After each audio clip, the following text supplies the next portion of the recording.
اس زمانے کے مسلمان غیروں کے سامنے ذلیل اس لیے ہو رہے کہ مسلمان غیروں کے طریقوں میں عزت تلاش کر رہا. وہاں تو صرف کرتے کے بدلنے پر ہی حضرت عمر نے یہ کہہ دیا کہ اگر میں اس وقت پیوند کا کرتا یہ سوچ کر اتار دوں، پیوند والا کرتا یہ سوچ کر اتار دوں کہ میں اس کرتے میں زیادہ اچھا لگوں گا، اس کا مطلب یہ ہوا کہ پھر وہ جو سنت ہے پیوند والا کرتا پہننا جو سنت ہے، مجھے اس کرتے سے نفرت اور اس کرتے سے محبت ہو گئی. اور جب تمہیں سنت سے نفرت اور خلاف سنت چیزوں سے محبت ہونے لگے تو سمجھ لو کہ اللہ تعالی نے تمہیں ذلت میں ڈال دیا. یہ بات حضرت عمر رضی اللہ تعالی نے اس وقت کہی جب ملک شام میں داخل ہوتے ہوئے عبد الرحمن بن عوف رضی اللہ تعالیٰ عنہ نے کرتا بدلنے کی رائے دی. کرتا بدل دیجیے، آپ کے کرتے پر اتنے پیوند ہیں وہاں کے لوگ ذرا اچھی نظر سے نہیں دیکھیں گے کہ لو بھائی یہ ان کے امیر المومنین ہیں، اتنے کرتے پر پیوند لگے ہوئے ہیں. حضرت عمر نے پہلے تو یہ فرمایا کہ عبد الرحمن تیرے علاوہ اگر کوئی نیا آدمی یہ بات کہتا تو میں سوچتا کہ بیچارہ اسلام میں بھی نیا ہے، کفر کے مزاج سے متاثر ہے، لیکن تیرے جیسے پرانا آدمی یہ کہے کہ کرتا بدل دو. تو میں نے عرض کیا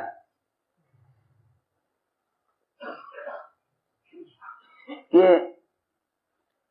انسان کے بدن کے اعضاء سے جو گناہ ہوتے ہیں سب سے پہلے اللہ تعالی ان اعضاء پر ہی بیماریاں لاتے ہیں، اس لیے کہ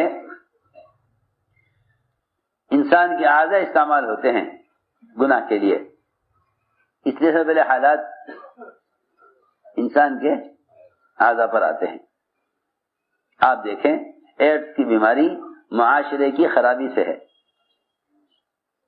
ایڈز کی بیماری معاشرے کی خرابی سے، سیدھی بات ہے کہ اگر شرمگاہ حکم خلاف استعمال ہوگی تو شرمگاہ کی لائن کی بیماری آئیں گی.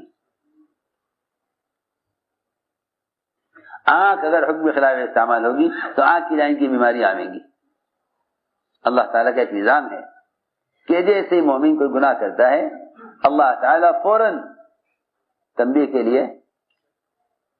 لیے فوراً کوئی نقصان لے آتے ہیں. لیکن میں شروع سے کہہ رہا کہ جو لوگ اس زمانے کے مسلمان خاص طور پر یہ بھی آنے والے حالات کو حکام سے اور آنے والے حالات کو باہر کی شکل سے جوڑ دیں گے تو انہیں اپنی بدعمالیوں کی طرف ان کا خیال جائے گا ہی نہیں، بدعمالیوں کی طرف خیال جائے گا ہی نہیں.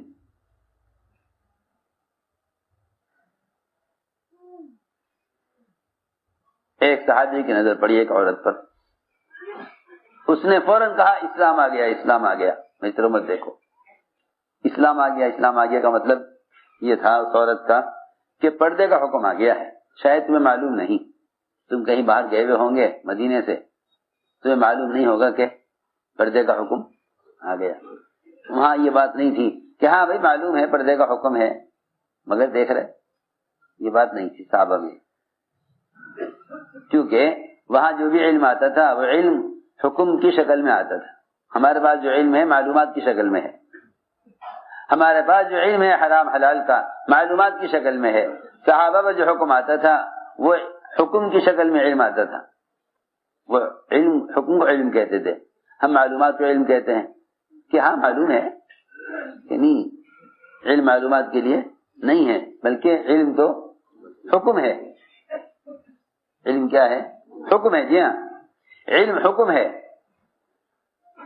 علم حکم ہے، معلومات کے لیے نہیں ہے. علم بطور حکم کے ہے. اس عورت نے یہ نہیں کہا کہ پردہ آ گیا، اس عورت نے کہا اس مرد دیکھنے والے سے کہ اسلام آ گیا. حالانکہ اسلام تو پردہ کا حکم آنے سے پہلے بھی تھا. وہ اللہ تعالیٰ کے ہر حکم کو اسلام کہتے تھے. وہ اللہ کے ہر حکم کو، ہاں دیکھو، وہ اللہ کے ہر حکم کو اسلام کہتے تھے. کیوں؟ اس لیے کہ اسلام سراسر اطاعت کا نام ہے. اس زمانے میں تو لوگ یہ سمجھتے ہیں کہ مسلمان کوئی قوم ہے اور اسلام کوئی کلچر ہے کہ آدمی اس طرح چاہے زندگی گزارے. حالانکہ اسلام اپنے آپ کو 100% اللہ کے احکام کے تابع کرنا اسلام ہے. اذ قال ربہ اسلم، یہ نہیں کہا کہ اے مسلمان ہو جاؤ، بلکہ یہ کہا کہ اپنے آپ کو 100% اللہ کے حوالے کر دو. قال اسلمت لرب العالمین، ابراہیم علیہ السلام نے کہا میں نے اپنے آپ کو 100% اللہ کے حوالے کر دیا. اس امت کا نام مسلمان اللہ نے رکھا ہے، یہ ابراہیم علیہ السلام نے رکھا ہے، دونوں قول ہیں. هو سماکم المسلمین، هو سماکم المسلمین، کہ تمہیں 100% اطاعت کرنے والا تمہارا نام تجویز کیا گیا ہے. یا اللہ نے نام رکھا ہے یا ابراہیم علیہ السلام نے نام رکھا ہے، کیونکہ جو ابراہیم علیہ السلام خود اپنے آپ کو 100% حکم کے حوالے کرنے والے تھے، انہوں نے ہی تمہارا نام دی. جیسے وہ خود تھے اطاعت کرنے والے، ایسا ہی انہوں نے اپنی امت کا نام مسلمان رکھا ہے. میں نے عرض کیا کہ 100% حکم کے حوالے اپنے آپ کو کرنا اسلام ہے. چنانچہ اس عورت نے کہا صحابی سے کہ اسلام آ گیا. ادھر اس پر نظر پڑی، ادھر دیوار سے سر ٹکرا گیا. اتنی سی بات. لوگ کہتے ہیں اے میاں وہ تو اتفاق سے سر پھوٹ گیا. میں کیا بتاؤں، اس زمانے میں جتنے مسلمان پر حالات ہیں وہ ان حالات کو اتفاق سے کہہ کر گزر جاتے ہیں. کس اتفاق سے؟ یہ تو اتفاق سے ہوا ہے. اتفاق سے کہنا ہی دہریت ہے. اتفاق سے کہنا ہی دہریت ہے. کوئی چیز اتفاق سے نہیں ہوتی. یہ تو ہونا نہیں تھا، اتفاق سے ہو گیا. اتفاق سے کہنا ہی دہریت ہے. اتفاق سے کہنا ہی دہریت ہے. یہ کہنا کہ یہ تو خود بخود ہو گیا، خود بخود کوئی چیز، کسی چیز کا خود بخود ہو جانا، کسی چیز کا خود بخود ہو جانا اللہ تعالی کی قدرت کا انکار کرنا ہے. یہ نہیں کہو اللہ کے امر سے ہوا، اللہ کے امر سے ہوا. جب تم ہر چیز کو اللہ سے منسوب کرو گے نا تو فوراً سمجھ میں آ جائے گا کہ پھر اللہ نے ایسا کیوں کیا. اس پر نظر آئے گی اپنے اعمال کی طرف کہ اللہ نے ایسا کیوں کیا.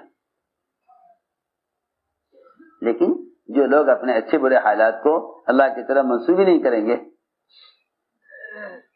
ان میں دو خرابیاں پیدا ہو جائیں گی. ایک تو اچھے حالات میں وہ اسباب کا اور اسباب والوں کا شکریہ ادا کریں گے، اسباب کا اور اسباب والوں کا شکریہ ادا کریں گے. میں آپ سے سچی بات کہہ رہا، مسلمان زمین کے تشکر پر آ جائے گا. مسلمان زمین کے تشکر،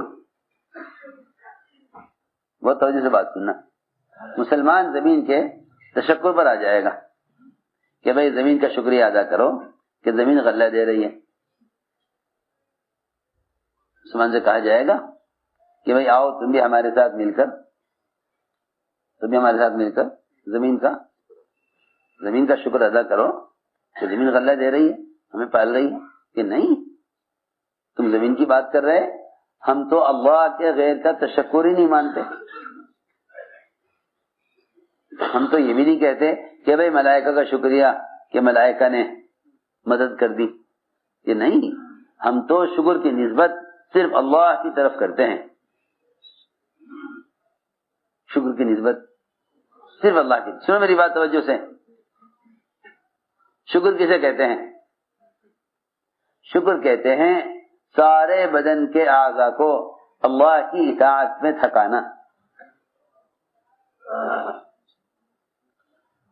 سارے بدن کے اعضاء کو اللہ کی اطاعت میں تھکانا اس کو شکر کہتے ہیں. سارے بدن کے اعضاء کو اللہ کی اطاعت میں تھکانا اس کو شکر کہتے ہیں. ہم حیران ہیں، انسان کا سارا بدن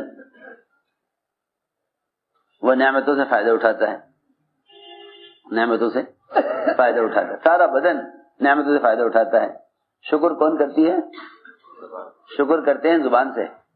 سوچو تو صحیح، کتنی بڑی بے انصافی ہے. سارا بدن نعمتوں سے فائدہ اٹھاتا ہے، شکر کرتے ہیں زبان سے.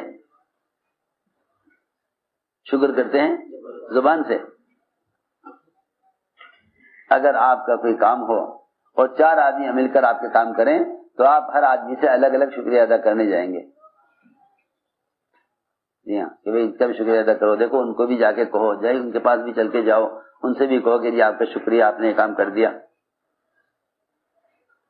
سارے بدن کے اعضاء نعمتوں سے فائدہ اٹھاتے ہیں اور سب کی طرف سے زبان شکریہ ادا کریں. کتنی بڑی بے انصافی ہے.